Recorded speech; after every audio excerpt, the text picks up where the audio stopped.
கொழும்புக்கு போய் சேர்ந்த அன்னைக்கு சாயங்காலம் சமையல்காரன் சோமுகிட்ட சொல்லி அழகிய நம்பியை கூட்டிட்டு போய் ஊரை சுத்தி காண்பிக்கும்படி சொல்றாரு பிரம்மநாயகம். அப்படி சுத்தி பார்க்க போன இடத்துல காளிமுக கடற்கரையில லில்லியையும் மேரியையும் அவங்க 2 பேரும் சந்திக்கிறாங்க. அந்த 2 பெண்களும் அழகிய நம்பியையும் சோமுவையும் டீ சாப்பிட்றதுக்காக ஒரு ஹோட்டலுக்கு கூட்டிட்டு போறாங்க. தேநீர் சாப்பிட்ட பிறகு அழகிய நம்பியும் சோமுவும் பஸ்ஸில் அவங்களுடைய கடைக்கு கிளம்புறோன்னு சொல்லும்போது அதுக்கு அனுமதிக்காம அவங்கள தங்களுடைய கார்லேயே கொண்டு போய் அவங்க இடத்துல கொண்டு போய் விடுறதுக்காக லில்லியும் மேரியும் கூட்டிட்டு போறாங்க. இந்த நிகழ்வோட தான் முந்தின அத்தியாயம் முடிஞ்சுது. அந்த நிகழ்வோட தொடர்ச்சியை தான் இந்த பகுதியில் கேட்க போறீங்க.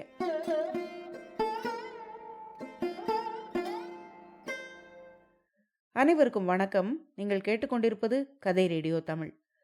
திரு நா. பார்த்தசாரதி அவர்கள் எழுதிய பிறந்த மண் எனும் நாவலை வாசிச்சுட்டு இருக்கோம். இந்த நாவல் 1960ஆம் ஆண்டு வெளிவந்தது. கதைக்குள்ள போகிறதுக்கு முன்னால் சேனலுக்கு வந்திருக்கிற எல்லாருக்கும் என்னுடைய அன்பான வரவேற்புகள். இந்த கதையோட அடுத்தடுத்த பகுதிகளை தொடர்ந்து கேட்கணுன்னா கட்டாயம் சேனலை சப்ஸ்கிரைப் பண்ணிக்கோங்க. இப்போ வாங்க கதைக்குள்ளே போகலாம். அத்தியாயம் 13, பூர்ணாவின் அதிகாரம். அடுத்த நாள் காலையிலிருந்து அழகிய நம்பியோட உத்தியோக வாழ்க்கை அந்த கடையில் ஆரம்பமாச்சு. பிரம்மநாயகம் பஞ்சாங்கத்தை புரட்டி நல்ல வேலை பார்த்து அவனை கூட்டிக்கிட்டு போய் பூர்ணாவோட அறைக்குள்ளே உட்கார வச்சாரு. அவனுக்குன்னு தனி மேஜை தனி நாற்காலி எல்லாம் அங்கே போட்டு தயாராக வைக்கப்பட்டிருந்தது.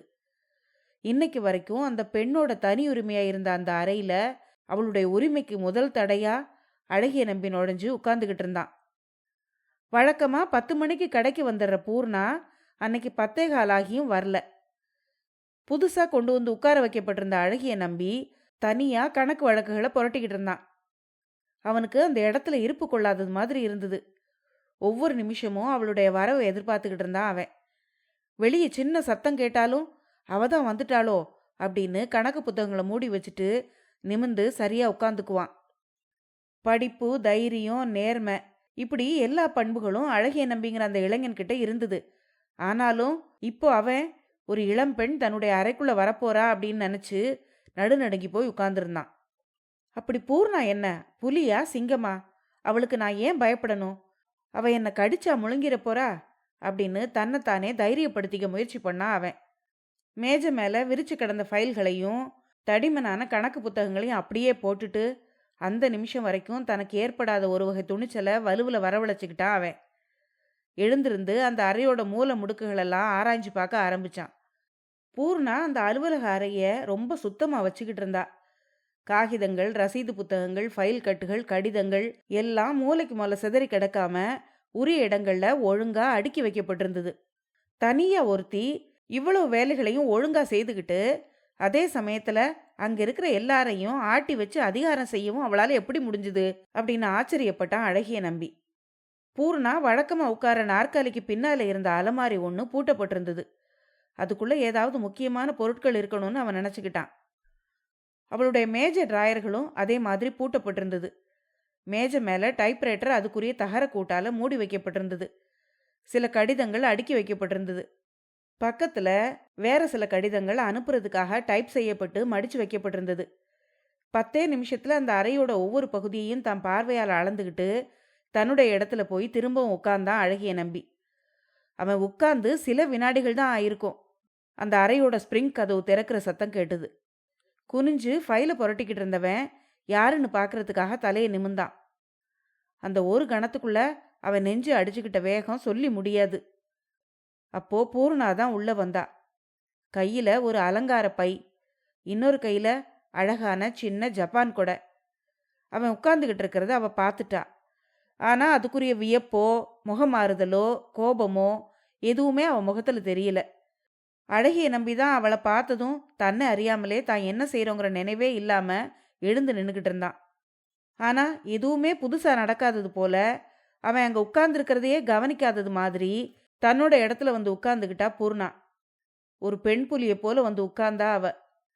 அவ வேணும்னே தன்னை அலட்சியம் பண்றத போல தோணுச்சு அவனுக்கு. ஒரு நிமிஷம் அவனுடைய மனசு கொதிச்சுது. ஆனா அது ரொம்ப நேரம் நிலைக்கல. வாழ்க்கையில அந்த சின்ன வயசுக்குள்ளேயே நிறைய துன்பங்களை அனுபவிச்சு பண்பட்டிருந்தான் அவன். அதனால அந்த கன நேரத்தை ஆத்திரத்தை தணிச்சு அவன் உடனடியா ஒரு புத்திசாலியை போல் நடந்துக்கிட்டான். உடனே அவனுடைய முகம் மலர்ந்தது. இறுகி போன உதடுகளும் நெகிழ்ந்தது. மிஸ் பூர்ணா, குட் மார்னிங் அப்படின்னு சொல்லி அவளை வரவேற்றான் அவன். நாற்காலியில் உட்காந்து டிராயரை திறந்துக்கிட்டு இருந்தவ அவனுடைய குரலை கேட்டு தலை நிமிந்து அப்பதான் அவனை பார்க்குறவளை போல பார்த்தா. ஆழமான தீர்க்கமான சூடு நிறைஞ்ச பார்வை அது. சிரிச்சுக்கிட்டே அந்த பார்வையை தாங்கி அதிலிருந்த வெப்பத்தை மாற்ற முயற்சி பண்ணா அவன். அவ வேண்டா வெறுப்பா குட் மார்னிங் அப்படின்னு பதிலுக்கு முணுமுணுத்தா. விரட்டியோ மிரட்டியோ அவளை வழிக்கு கொண்டு வர முடியாது. விட்டு கொடுத்து பணிஞ்சு போற மாதிரி நடிச்சு தான் அவளை பணிய வைக்க முடியுங்கிறது அவனுக்கு தெரிஞ்சிருச்சு. அவன் அவகிட்ட தன்னை மறைச்சிக்கிட்டு நடிக்க முயற்சி பண்ணான். வினயமா அடக்க ஒடுக்கமா அவ மேஜைக்கு முன்னால போய் நின்னுக்கிட்டான். குனிஞ்சு கடிதங்களை படிச்சுக்கிட்டு இருந்தவ மேஜை மேல அவனுடைய நிழல் விழுந்ததும் நிமிர்ந்து பார்த்தா. அவளோட பார்வையே அவனை வெட்டுற மாதிரி இருந்தது. உடனே அழகிய நம்பி நளினமும் நைச்சியமுமான குரல்ல, மிஸ் பூர்ணா, நீங்க என்னை மன்னிக்கணும். நான் உங்களுக்கு போட்டியாவோ எதிரியாவோ இங்க வந்து உட்கார்ந்துருக்கல. நீங்க சொல்றத செய்யறதுக்காக உங்களுக்கு உதவியாகத்தான் வந்திருக்கேன். என்னை பத்தி எந்த விதத்திலையும் நீங்க தவறா புரிஞ்சுக்க கூடாது. என்கிட்ட நீங்க கலகலப்பாவோ அன்பாவோ பழகாம என்னை புறக்கணிச்சா எனக்கு அதனால பெரிய கஷ்டம் ஏற்படும். உங்களுடைய அன்பையும் நட்பையும் அடைய முடியலன்னா அதை என் துர்பாக்கியமாக தான் நினைப்பேன். நான் உங்களை பற்றி எவ்வளவோ பெருமையாக நினச்சிக்கிட்டு இருக்கேன். என்னை ஏமாத்திராதீங்க அப்படின்னு சொன்னான் அழகிய நம்பி. உண்மையை சொல்லணும்னா அருமையாக தத்ரூபமாக அவன் நடிச்சிட்டான். அவன் சொன்னதை கேட்டதும் பூர்ணாவோட கண்கள் அகலமாக விரிஞ்சுது. அவனோட முகத்தையே இமைக்காம கொஞ்ச நேரம் உற்று பார்த்தா. அவளுக்கு அவனோட பேச்சில் நம்பிக்கை உண்டாகலையோ என்னவோ. அவளுடைய பார்வையை புரிஞ்சுக்கிட்ட அழகிய நம்பி, மிஸ் பூர்ணா, நீங்கள் என்னை நம்பலாம். நான் உங்களுடையவன், உங்களுக்கு நண்பனாக இருக்க விரும்புகிறவன். என்ன இந்த இடத்துல கொண்டு வந்து உட்காத்தி இருக்கிறவங்க யாரோ அவங்கள விட உங்களுக்கு தான் நான் அதிகம் பயன்படுறவனாக இருப்பேன் அப்படின்னு மறுபடியும் கெஞ்சுற பாவனையில் மெல்லிய குரல்ல தன்னுடைய நடிப்பை தொடர்ந்தான் அவன். அவனோட பேச்சும் நடிப்பும் வீணா போகலை. அவன் சொன்னதை கேட்டு பூர்ணாவோட முகம் மலர்ந்தது. அவன் மெதுவாக சிரிச்சா. அந்த சிரிப்பில் தந்திரம் தெரிஞ்சுது. மிஸ்டர் அழகிய நம்பி, நீங்கள் இடத்துல போய் உட்காந்து வேலையை கவனிங்க. நான் உங்களை பற்றி எதுவும் சொல்கிறதுக்கு முன்னாலேயே நீங்கள் ஏன் இப்படி பயப்படுறீங்க? என்னால் உங்களுக்கு எந்த துன்பமும் வராது. நீங்கள் மட்டும் என்னோட ஒத்துழைக்க தயாராக இருந்தா நான் உங்களுக்கு எப்படி துன்பம் செய்வேன்? நாம் இன்னைக்கு சாயங்காலம் வெளியே ஒரு இடத்துல தனியாக சந்திச்சு நம்முடைய நிலைகளை பற்றி பேசிக்குவோம். இங்கே வேண்டாம். நான் சொல்கிற வேலைகளை நீங்கள் மறுக்காம உடனுக்குடன் செய்துக்கிட்டே வாருங்க அப்படின்னு சொன்னா பூர்ணா. அழகிய நம்பி வேகமாக தலையாட்டினான். உள்ளூர அவனோட மனசு, இரு மகளே, உன்னை வழிக்கு கொண்டு வர்ற விதமாக கொண்டு வர்ற அப்படின்னு கருவிச்சு. அழகிய நம்பியோட பணிவையும் அடக்கத்தையும் பார்த்து அவன் ஒரு ஏழை, கையால் ஆகாதவன் அப்படின்னு தவற அனுமானம் செய்துக்கிட்ட பூர்ணா அவனை தாராளமாகவே அதிகாரம் செய்தா. பணத்தினால அழகிய நம்பி ஏழை தான், ஆனால் அறிவுனால அப்படி இல்லையே. மறுபேச்சு பேசாம அவன் பூர்ணா சொன்ன எல்லா வேலைகளையும் செய்தான். வேலையா அவளுடைய மேஜ நாற்காலிக்கு பக்கத்துல ஒட்டுன மாதிரி சரிசமமா போட்டிருந்த அவனுடைய மேஜ நாற்காலிய இடம் மாத்தி போட வச்சா அவ உட்கார்ந்திருந்த இடத்த விட்டு நகராம அவனை வச்சே அந்த வேலையை செய்ய வச்சா. உங்க மேஜ நாற்காலிய அப்படி கதவோரமா எடுத்து போட்டுக்கோங்க, அதுதான் நீங்க இருக்க வேண்டிய இடம். உங்க மேஜையில் இருக்கிற ஃபைல்கள் லெட்ஜர்கள் எல்லாம் இப்படி எடுத்து கொடுத்துருங்க. அதை இப்போதைக்கு நீங்க பார்க்க வேண்டிய அவசியமும் இல்லை, உங்களுக்கு பழக்கமும் போதாது. இப்போதைக்கு நான் சொல்ற வேலைகளை மட்டும் நீங்க கேட்டா போதும் அப்படின்னு அவ அதிகாரமா சொன்னப்போ அவனை ஒரு பியூன் மாதிரி நினைச்சுக்கிட்டு பேசுற மாதிரி இருந்தது. அழகிய நம்பி தனக்குள்ள சிரிச்சுக்கிட்டே தன்னோட மேஜ நாற்காலியே அவ சொன்ன இடத்துல எடுத்து போட்டான். அவளோட விருப்பப்படியே தான் பார்க்கறதுக்காக எடுத்து வச்சிருந்த ஃபைல் எல்லாம் பார்க்காமலே அவகிட்ட திருப்பி கொடுத்துட்டான். இதோ இந்த ஊதுபத்திகளை பொருத்தி ஸ்டாண்டில் வைங்க அப்படின்னு சொன்னா பூர்ணா. உடனே அதை வாங்கி பொருத்தி வச்சான். இந்த கவர்களுக்கெல்லாம் ஸ்டாம்ப் போட்டுங்க அப்படின்னு அடுத்த வேலையை ஏவனா அவ. மறுக்காம அதையும் செய்தான் அவன். குப்பை கூடையில ஒரே அடியா காகிதங்கள் சேர்ந்துருச்சு. மேலே எதையும் போடுறதுக்கு இடமே இல்லை. இந்த குப்பையை வெளியே கொண்டு போய் கொட்டிட்டு வந்துருங்க அப்படின்னு சொன்னா அவ. மறுக்காம எடுத்துக்கிட்டு போய் கொட்டிட்டு வந்தான் அவன். அதோ அந்த அலமாரியில் ஒரு கிளாஸ் இருக்கு, எடுத்து அதை குழாயடியில் போய் கழுவிட்டு எதிர்த்த ஹோட்டலில் போய் ஒரு டீ வாங்கிட்டு வந்துருங்க அப்படின்னு சொன்னான். அதையும் செய்தான். அவன் செய்ததை பார்க்கும்போது பூர்ணாவுக்கே ஆச்சரியமா இருந்தது. பார்த்தா படிச்சவன் மாதிரி இருக்கான், ஆனா சொல்ற வேலையெல்லாம் நாயை போல செய்றானே அப்படின்னு நினைச்சுக்கிட்டா அவ. 3 மணிக்கு அவ வெளியேறும்போது அவன்கிட்ட தன்னுடைய முகவரி அச்சிடப்பட்ட அட்டை ஒன்றை கொடுத்து 6:30 மணிக்கு என்னை வந்து சந்தியுங்க, சில அந்தரங்கமான செய்திகளை நாம பேசணும் அப்படின்னு சொல்லிட்டு போனா அவ. அவனும் வர்றேன்னு உடனே சம்மதிச்சான். அத்தியாயம் 14. ஒரு புதிய நண்பன். பூர்ணா அறையை விட்டு வெளியே போன மறுகணமே அழகிய நம்பியோட வேலைகள் மாறிச்சு. அவன் ஃபைல்களை எடுத்து புரட்ட ஆரம்பிச்சான். கணக்கு வழக்குகளை சரி பார்த்தான்.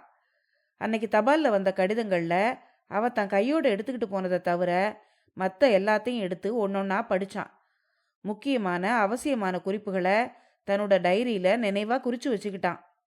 அது வரைக்கும் பூர்ணாவோட வேலைக்காரனா இருந்த அவன் அதுக்கு மேல 1 மணி நேரம் பிரம்மநாயகத்தோட உண்மை ஊழியனா இருந்தான். நாடகத்துல 2 வேஷம் போட்டுக்கிற நடிகரோட நிலை அவனோட நிலையா இருந்தது. அந்த சமயத்துல பிரம்மநாயகம் உள்ள வந்தாரு. அழகிய நம்பி எழுந்து அவரை வரவேற்றான். அறைக்குள்ள நுழைஞ்சதுமே அவரோட பார்வையில முதல்ல தெரிஞ்சது இடம் மாத்தி போடப்பட்டிருந்த மேஜை நாற்காலி தான். இந்த நாற்காலியையும் மேஜையும் நான் அந்த மேஜைக்கு பக்கத்துல இல்ல போட்டிருந்தேன், இதை யாரு மாற்றி போட்டது? கேட்காம கொள்ளாம இதெல்லாம் என்ன காரியம் அப்படின்னு முகத்தை சுழிச்சுக்கிட்டு கேட்டாரு அவரு. அதுக்கு அவன், பூர்ணா தான் சொன்னான், தவிர எனக்கும் இந்த இடம் வாசலுக்கு பக்கத்துல கொஞ்சம் வசதியா இருக்கும் போல இருக்கு அப்படின்னு அவன் சொல்ல வந்ததை முழுசா சொல்லல. அதுக்குள்ள பிரம்மநாயகத்துக்கு கோபம் வந்துருச்சு. இது என்ன சுத்த முட்டாள்தனமா இருக்கே, வேணும்னு தானே உன் மேஜையின் நாற்காலியும் நான் அந்த இடத்துல போட்டேன், என்ன கேட்காம நீ எப்படி அதை உன் விருப்பப்படி மாத்திக்கலாம்? பூர்ணா சொன்னாலாம். பூர்ணா, நாளைக்கு அவளா உனக்கு சம்பளத்தை மாசம் முடிஞ்சது எண்ணி கொடுக்க போறா? நான் கொண்டு வந்து வச்ச ஆள் நீ, எனக்கு ஆதரவா நடந்துக்க தெரிய வேண்டாமா உனக்கு அப்படின்னு கோபமா கேட்டாரு பிரம்மநாயகம். அப்போ அவருக்கு என்ன பதில் சொல்லி சமாளிக்கிறதுன்னு தெரியாம தலையை குனிஞ்சுக்கிட்டு நின்னா அழகிய நம்பி. சேச்சே, நீ இவ்வளவு மோசமா இருப்பேன்னு நான் நினைக்கவே இல்லை. படிச்ச பையனுக்கு குறிப்பறிஞ்சு நடந்துக்க தெரிய வேண்டாமா? அழகுக்காகவா நான் இந்த இடத்துல மேஜ நாற்காலியை போட்டேன்? ஒரு காரணத்துக்காக, வேணும்னு தானே அப்படி செய்திருந்தேன் அப்படின்னு கேட்டாரு அவரு. அவர் இவ்வளவு பேசின பிறகும் தான் பேசாம நின்றுகிட்டு இருந்தா அவர் தப்பா நினைச்சுக்க இடமாயிரும்னு நினைச்ச அவன், நீங்க நினைக்கிற மாதிரி நான் பூர்ணாவோட வார்த்தைக்கு கட்டுப்பட்டு அடங்கிரல. நான் எப்பவுமே உங்களுடைய ஆளுங்கிறத மறந்துட மாட்டேன். அந்த பொண்ணுக்கிட்ட ஒரு மாதிரி முரட்டுத்தனமான சூழ்ச்சி இருக்கு. அவளை அடக்கி வழிக்கு கொண்டு வரணும்னா விட்டு கொடுத்து பணிஞ்சுதான் போக வேண்டியிருக்கு அப்படின்னு தன்னுடைய மனசுல இருந்த செய்திகளை அவர்கிட்ட சொன்னான். அதை கேட்ட பிரம்மநாயகம் பதில் சொல்லாம கொஞ்ச நேரம் அவனை உற்று பார்த்தாரு. என்ன நினச்சிக்கிட்டாரோ தெரியல. சரி சரி, நீ விவரம் தெரிஞ்ச பையன், இதுக்கு மேல நான் உன்னை வற்புறுத்திக்கிட்டு இருக்க போறதில்ல. நீ காரியத்துல கண்ணா இருந்தா போதும். எப்படி எப்படி மாறுவியோ, எந்தெந்த விதமா நடந்துக்குவியோ அதெல்லாம் எனக்கு தெரியாது. ஆனா உனக்கு கொடுத்த வேலையை ஒழுங்கா செய்தா போதும் அப்படின்னு சொன்னாரு அவரு. அழகிய நம்பிக்கை அவரோட பேச்சு கொஞ்சம் தெம்ப கொடுத்தது.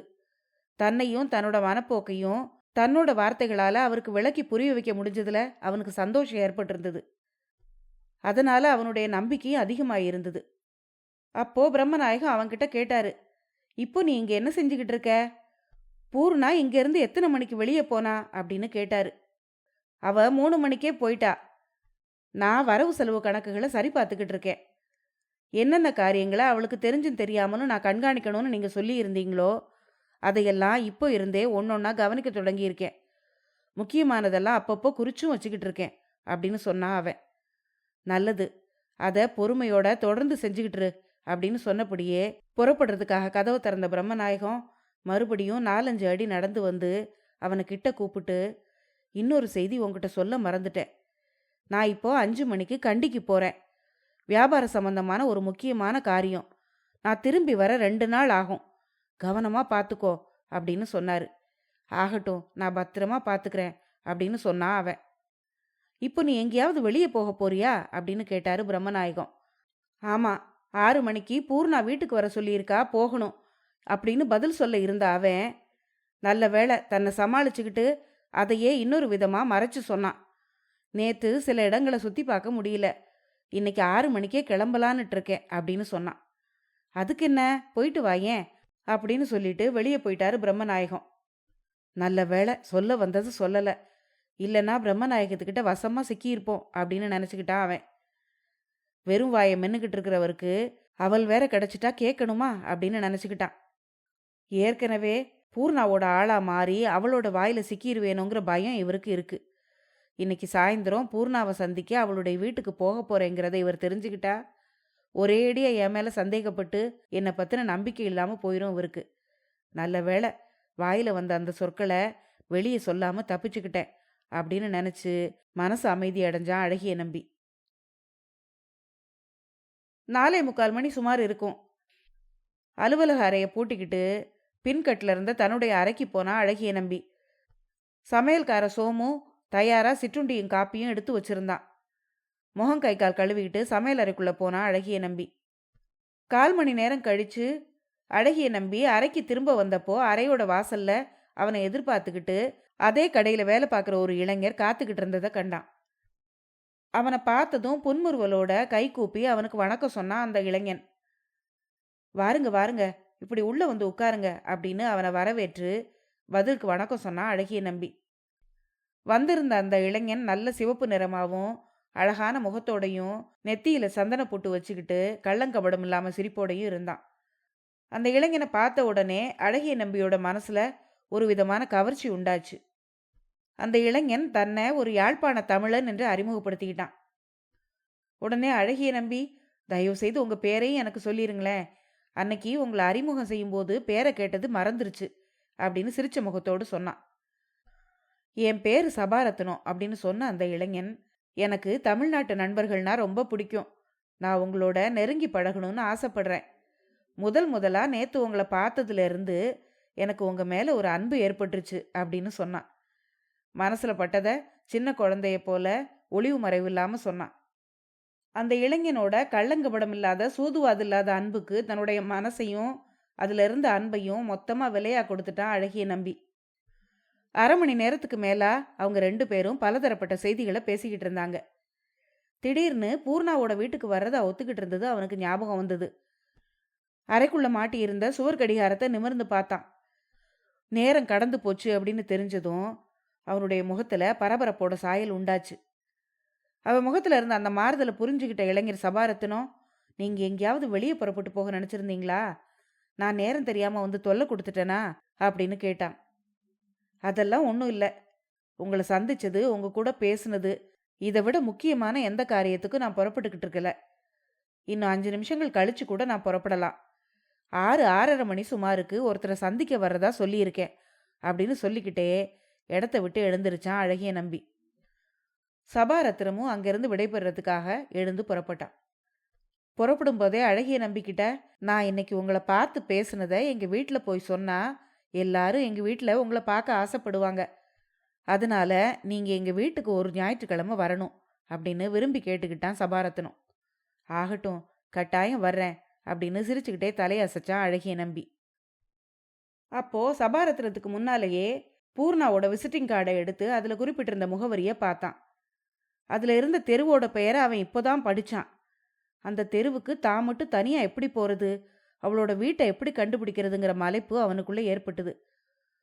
கூடவே சோமுவை கூட்டிக்கிட்டு போனா என்ன அப்படின்னு நினைச்ச மறுகணமே சோமுவை கூட்டிக்கிட்டு போனா அவன் பிரம்மநாயகத்துக்கிட்ட சொல்லிடுவான் அப்படிங்கிற எண்ணமும் தோணுச்சு.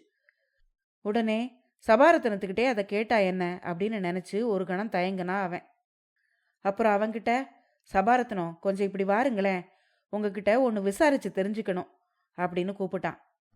என்ன வேணும்னாலும் கேளுங்க, நான் தாராளமாக சொல்கிறேன் அப்படின்னு சொல்லிக்கிட்டே சபாரத்னம் திரும்ப வந்தான். அழகிய நம்பி விசிட்டிங் கார்டில் இருந்த அந்த தெருவோட பேரை அவன்கிட்ட சொல்லி அதுக்கு போய் சேர வேண்டிய வழி விவரங்களை சொல்லுமாறு கேட்டான். அத்தியாயம் 15. சபாரத்னம் தெரிவித்த ரகசியம். அழகிய நம்பி சொன்ன தெருவோட பேரை கேட்டதும் சிரிப்பும் மலர்ச்சியுமா இருந்த சபாரத்னத்தோட முகத்துல அது ரெண்டுமே சட்டுன்னு மறைஞ்சுது. அழகிய நம்பியோட முகத்தையே 2 வினாடிகள் இமைக்காம பார்த்துக்கிட்டு இருந்தான் அவன்.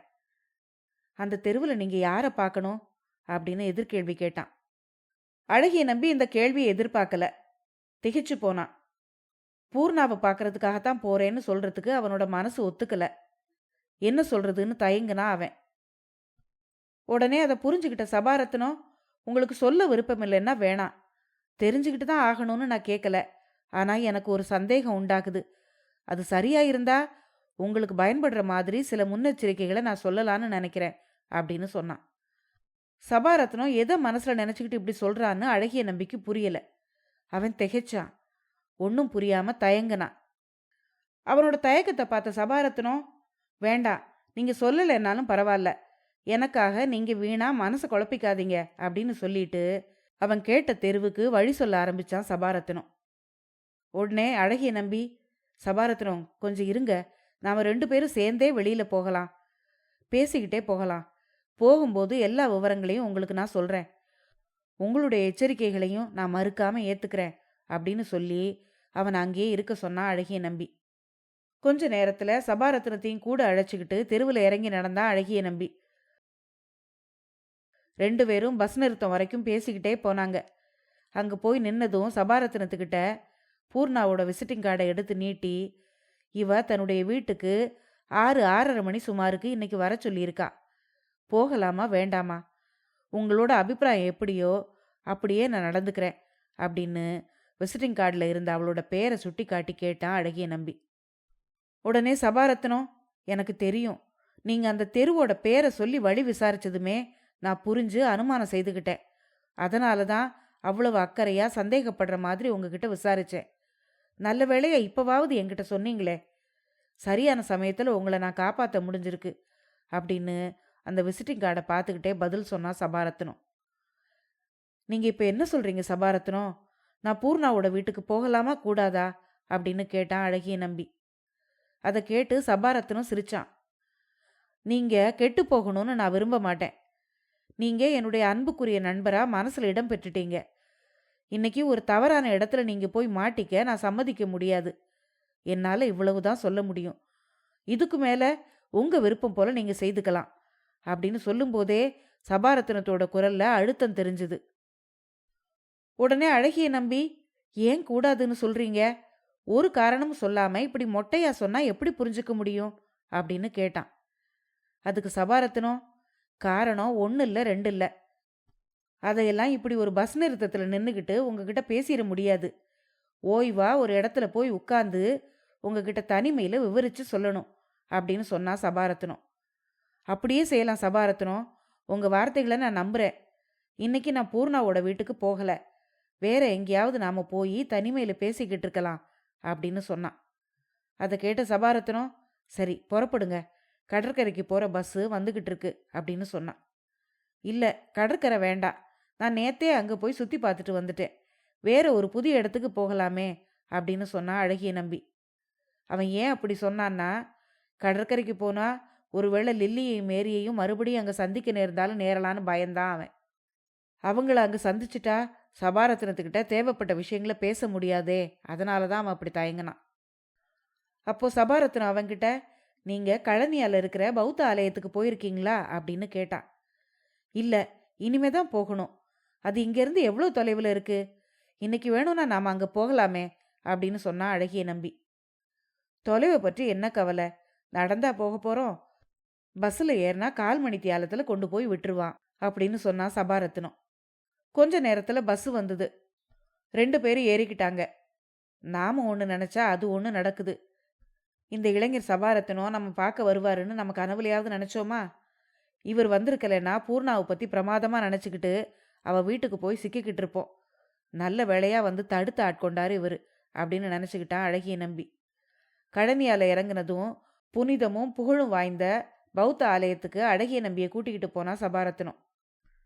கண் கொள்ளாத அழகான காட்சிகளை அங்கே பார்த்தான் அழகிய நம்பி.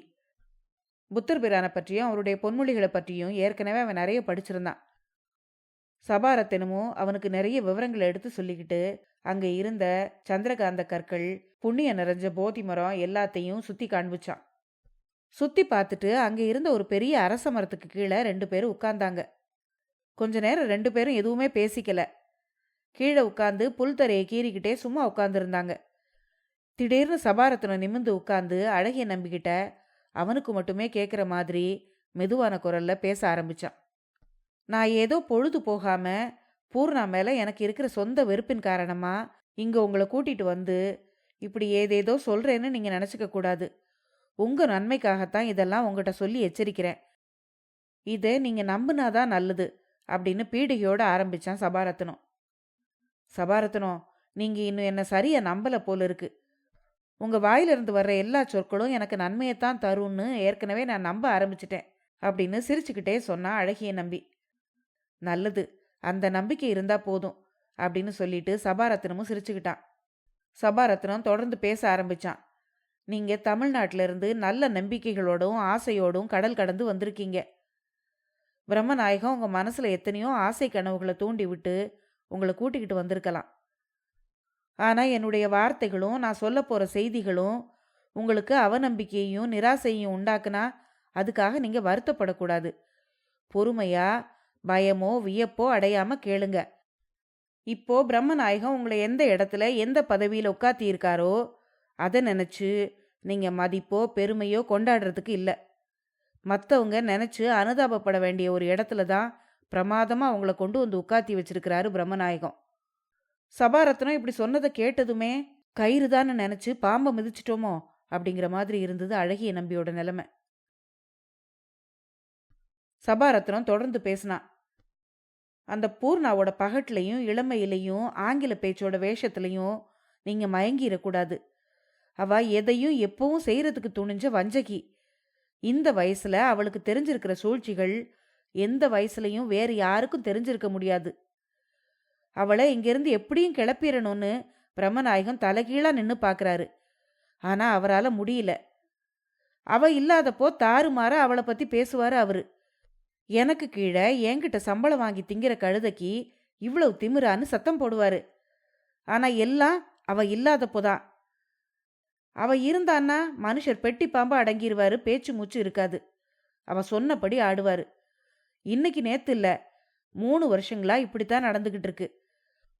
பூர்ணாவை அடக்கி வசப்படுத்தணும்னு இப்பதான் முதலா உங்களை கொண்டு வந்து உட்காத்தி வச்சிருக்கிறதா நீங்க நினைக்காதீங்க. உங்களுக்கு முன்னாலேயும் 5-6 பேர் இதே வேலையில இருந்திருக்காங்க. உங்களுக்கு செய்தது போலவே அவங்களையும் அதே அறைக்குள்ள மேஜ நாற்காலியை போட்டு அவர் உட்கார வச்சிருக்காரு. இது உங்களுக்கு தெரியாதுன்னு நினைக்கிறேன் அப்படின்னு சொன்னா சபாரத்னம். அவன் சொன்னதை கேட்டு திடுக்கிட்டு போன அழகிய நம்பி, அப்படியா? இருக்காதே, என்னதான் முதல்ல அந்த அறைக்குள்ள உட்காத்தி வச்சிருக்கிறதால அவர் என்கிட்ட சொன்னாரு அப்படின்னு குறுக்கிட்டு சொன்னான் அவன். அவர் ஏன் சொல்ல மாட்டாரு? வேலைக்கு வந்த ஒவ்வொருத்தர்கிட்டையும் அவர் அப்படித்தான் சொல்லியிருப்பாரு. பிரம்மநாயகம் சொல்றதெல்லாம் உண்மைன்னு நீங்க நினைச்சா அது உங்க தவறு இல்ல. அழகிய நம்பி மறுபடியும் தலையை குனிஞ்சுக்கிட்டான். பூர்ணாவோட சூழ்ச்சிகளை தாங்க முடியாம வேலைக்கு வந்த ஒவ்வொருத்தனும் ஒவ்வொரு விதத்துல போய் சேர்ந்தான். அதையெல்லாம் விவரிச்சு சொன்னா ஒவ்வொன்றும் ஒரு கதை மாதிரி இருக்கும். எல்லாருடைய கதைக்கும் முதல் அத்தியாயம் ஒரே மாதிரி தான் ஆரம்பமாகும். முடிவுகள் தான் வேற வேற விதமா இருக்கும். இன்னைக்கு உங்ககிட்ட பூர்ணா நடந்துக்கிட்டாளே அதே மாதிரி தான் அந்த இடத்துல வேலைக்கு வந்து உட்கார்ற ஒவ்வொரு இளைஞன்கிட்டையும் பூர்ணா நடந்துக்குவா. அவகிட்ட என்ன மாய மந்திரம் வசியம் இருக்கோ தெரியாது. இன்னைக்கு வரைக்கும் அவளோட வலையில சிக்காம போன ஆளே கிடையாது. இப்படித்தான் விசிட்டிங் கார்டை கொடுத்து வீட்டுக்கு வந்து சந்திக்குமாறு சொல்லுவா. படு சூனியக்காரி அவ. மாந்திரீகம் பில்லி சூனியம் கூட அவளுக்கு தெரிஞ்சிருக்குமோன்னு எனக்கு அந்தரங்கமா ஒரு சந்தேகம் கூட உண்டு. நாள் அவ வீட்டுக்கு போனவன் மறுநாளும் போவான், அதுக்கு மறுநாளும் போவான், தொடர்ந்து போய்கிட்டே இருப்பான். அதுக்கு பிறகு அவனை யாராலும் தடுக்க முடியாது. கடைசியில அவனை முழுசுமா தன்னுடைய ஆளா மாத்திக்குவா அவ.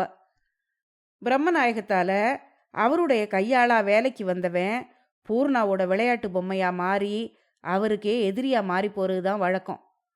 வேலைக்கு வந்த 10-12 நாட்கள்ல வந்தவன் எப்படிப்பட்டவனா இருந்தாலும் அவனை தன்னுடைய நாய்க்குட்டியை போல தனக்கு பின்னாலேயே சுத்த வச்சிருவா அவ. ஆனா அவளுடைய வலையில சிக்கின ஒவ்வொரு இளைஞனோட முடிவும் 1-2 மாசங்கள்ல பயங்கரமான விதத்துல வெளியாகும். எனக்கு தெரிஞ்சு எத்தனை பேர் அப்படி முடிவுகள் அடைஞ்சிருக்காங்க தெரியுமா? இதுக்கு முன்னால உங்களை மாதிரியே இன்னொரு இளைஞரையும் திருநெல்வேலியிலிருந்து கூட்டிட்டு வந்தாரு பிரம்மநாயகம். வேலைக்கு வந்தவர் முழுக்க பூர்ணாவோட வலையில விழுந்துட்டாரு. 2-3 மாசம் அவ கூடவே திரிஞ்சாரு. கடைசியில ஏதோ சித்தபிரம மாதிரி வந்து வாய் பேச வராம, மற்றவங்க பேசினாலும் புரிஞ்சுக்க முடியாத சுயநினைவு இல்லாம 1 மாதம் ஆஸ்பத்திரியில படுத்த படுக்கையா கிடந்தாரு. அடிக்கடி கொமட்டி வாந்தி எடுப்பாரு. என்னென்னவோ நம்ப முடியாததெல்லாம் எல்லாரும் சொன்னாங்க. வாந்தி எடுத்ததுல சுருளா முடி வந்து விழுந்துதான். கருப்பு நிறத்துல உருண்டை உருண்டையா ஏதோ வந்துதான். அவன் ஆஸ்பத்திரியில போய் பார்த்துட்டு வந்தவங்க இன்னும் என்னென்னலாமோ கதை கதையா சொன்னாங்க. கடைசியில பையன் பொழைக்கல. பொழைக்க வந்த இடத்துல இப்படி அலங்கோலமான முறையில கெட்ட பெயரோட செத்து போனா அவன். பிரம்மநாயகம் ஊருக்கு போய் பையனோட பெற்றோர்கிட்ட நடந்ததெல்லாம் அப்படியே சொல்லாம ஏதோ கடுமையான ஜுரத்தினால பையன் இறந்து போயிட்ட மாதிரி மாத்தி சொல்லி அவங்கள தேற்றி கொஞ்சம் பணமும் கொடுத்துட்டு திரும்பி வந்துட்டாரு. இன்னும் ஒரு இளைஞரை கூட்டிட்டு வந்தாரு. அவரு நல்லா படிச்சவரு. திருச்சி பக்கத்துல இருந்து வந்தாரு. அவர் முதல்ல பூர்ணா கிட்ட அளவு மீறி பழகிராம தான் உண்டு தான் வேலை உண்டுன்னு கட்டுப்பாடா இருந்தாரு. அந்த கட்டுப்பாட்டையும் பிடிவாதத்தையும் 2 வாரங்களுக்கு மேல அவரால் கடைப்பிடிக்க முடியல. அவரும் அவளோட வலையில விழுந்தாரு. அவளை விட்டு புரியாம அவ கூடவே திரிஞ்சாரு. கடைசியில ஒரு நாள் பிரம்மநாயகத்துக்கிட்ட சண்டை போட்டு சம்பளத்தை கணக்கு தீர்த்து வாங்கிக்கிட்டு யாருக்கிட்டையும் சொல்லாம ஊருக்கு கப்பல் ஏறிட்டாரு. உங்க பக்கத்துல இருந்து வர இளைஞர்கள் மட்டும்தான் இப்படி ஆயிட்டாங்கன்னு நினைக்காதீங்க. இங்க உள்ளூர்ல யாழ்ப்பாணத்துல இருந்து ஒரு இளைஞரை வேலைக்கு கொண்டு வந்தாரு பிரம்மநாயகம். அவராவது அந்த வேலையில நினைச்சாரா? இல்லையே. 3 மாசங்கள்ல ஆயிரக்கணக்கில் கையாடல் செய்துட்டதா அவர் மேல பொய் கணக்கு காட்டி பூர்ணாவே அவரை துரத்த வழி செய்துட்டா. அந்த மனுஷர் ஒரு பாவமும் அறியாதவர். அவர் எப்படியும் வெளியேற்றிடணுங்கிறதுக்காக கணக்குல மோசடி பண்ணி கையாடல் பழிய அவர் மேல சுமத்தி வெளியேற்றினா பூர்ணா. இதே மாதிரியே இன்னும் 2-3 பேர் வந்து நிலைக்காம போயிருக்காங்க. அதுதான் ஆரம்பத்திலே சொன்னேனே, ஒவ்வொருத்தர் கதையும் ஒவ்வொரு விதமா முடிஞ்சிருக்கு. முடிச்சு வச்ச சாகசம் முழுசும் பூர்ணாவுக்கு சொந்தமானது. அவளோட கதையை முடிச்சு அவளை வெளியே அனுப்பி வைக்கத்தான் யாருக்கும் துணிவில்லை. இந்த நிலையில 7வது ஆளா உங்களை தமிழ்நாட்டில இருந்து பிரம்மநாயகம் இறக்குமதி செய்து கொண்டு வந்திருக்காரு. எனக்கு என்னமோ நீங்க வந்த அன்னைக்கே உங்களை பார்த்ததுல இருந்து உங்க மேல ஒரு அனுதாபமும் அன்பும் ஏற்பட்டுருச்சு. இல்லைன்னா வலுவில் உங்களை தேடி வந்து உங்களுடைய நட்பை நான் கோரி இருக்க மாட்டேன். சபாரத்னம் பயங்கரமும் எச்சரிக்கையும் கலந்த அந்த உண்மைகளை அழகிய நம்பிக்கிட்ட சொல்லி முடிச்சாரு. அதை கேட்டு அழகிய நம்பி பெருமூச்சு விட்டான். சபாரத்னம், உங்களுக்கு மட்டும் அந்த மாதிரி உணர்ச்சி ஏற்படல, எனக்கும் ஏற்பட்டுது. உங்களை முதல்ல சந்திச்ச உடனே யாரோ ஒரு புது மனுஷரை தற்செயலா பார்க்குறோன்னு நான் நினைக்கவே இல்லை. ரொம்ப நாள் பழகுன ஒரு உண்மையான நண்பரை சந்திச்சது மாதிரியே இருந்துச்சு அப்படின்னு சொல்லி நிறுத்தினா அழகிய நம்பி. அவன் சொன்னதை கேட்ட சபாரத்னம், இருக்கலாம், எப்போவோ ஒரு பிறவியில நீங்களும் நானும் சகோதரர்களா இருந்திருக்கோம் போல இருக்கு அப்படின்னு சொன்னான். அவன் சொன்னதை கேட்கும்போதே அழகிய நம்பிக்கை புல்லரிக்கிற மாதிரி இருந்தது. சகோதரன்கிற சொல்லுக்கு தான் எவ்வளவு பெரிய சக்தி இருக்கு அப்படின்னு நினைச்சுக்கிட்டான் அவன். அந்த சிலிர்ப்புல அவன் மூழ்கி இருந்தப்போ பின்னால இருந்து ஒரு பெண் குரல் அவனை பேர் சொல்லி கூப்பிட்டுது. திடீர்னு யாரோ அதல பாதாளத்துக்குள்ள அவனை பிடிச்சி இழுத்த மாதிரி அவனை பிடிச்சி இழுத்துது அந்த குரல். அதை கேட்டு அழகிய நம்பியோட உடல் ஒரு குலுங்கு குலுங்குச்சு. அவன் ஒரு பலியாட்ட போல மிரண்டு தயங்குற கண்களால திரும்பி பார்த்தான். அங்கே பூர்ணா இன்னொரு பெண்ணோட அவனும் சபாரத்னம் உட்கார்ந்துகிட்டு இருந்த இடத்துக்கு நடந்து வந்துகிட்டு இருந்தா. பூர்ணா வந்துகிட்டு இருந்த இடத்துக்கும் அவன் உட்கார்ந்துருந்த இடத்துக்கும் 5-6 கஜம்தான் இருக்கும். சபாரத்னத்தையும் கையை பிடிச்சி இழுத்துக்கிட்டு அப்படியே எழுந்திருச்சு ஓடிடலாமான்னு நினைச்சான் அழகிய நம்பி. வேகமா திரும்பி சபாரத்னத்தோட முகத்தை பார்த்தான். பயப்படாதீங்க, நான் இருக்கேன் அப்படின்னு மெதுவா சொல்லி கையை காட்டினா சபாரத்னம். அதுக்குள்ள பூர்ணா பக்கத்துல வந்துட்டா. திடமா இருக்கணும்னு நினைச்சுக்கிட்டு இருந்த அழகிய நம்பி அவ பக்கத்துல வந்ததும் புல்தரையிலிருந்து எழுந்து நின்னான். ஆனா சபாரத்னம் எழுந்திருக்கல. வீட்டுக்கு வரேன்னு சொல்லியிருந்தீங்களே, ஏன் வரல அப்படின்னு அவ கேட்டது அதட்டுறது போலதான் இருந்தது. என்ன பதில் சொல்றதுன்னு தெரியாம அழகிய நம்பி விழிச்சான். சிவப்பு சாயம் பூசின அவளுடைய உதடுகளை பார்த்ததும் மனுஷங்களை அடிச்சு ரத்தத்தை குடிக்கிற கோரமான பெண் அரக்கி ஒருத்தி உதடுகள்ல பச்சை ரத்தம் காயாம தான் முன்னால நிக்கிற மாதிரி அவனுக்கு தோணுச்சு. அத்தியாயம் 15 முடிவடைந்தது. அடுத்த பகுதியில அடுத்து வரும் அத்தியாயங்களை கேட்கலாம். இதுவரைக்கும் கேட்டதுல இந்த கதை உங்களுக்கு பிடிச்சிருக்கா இல்லையா அப்படிங்கிறத பத்தி மறக்காம கமெண்ட்ல சொல்லுங்க. அடுத்த பதிவில் சந்திப்போம். நன்றி.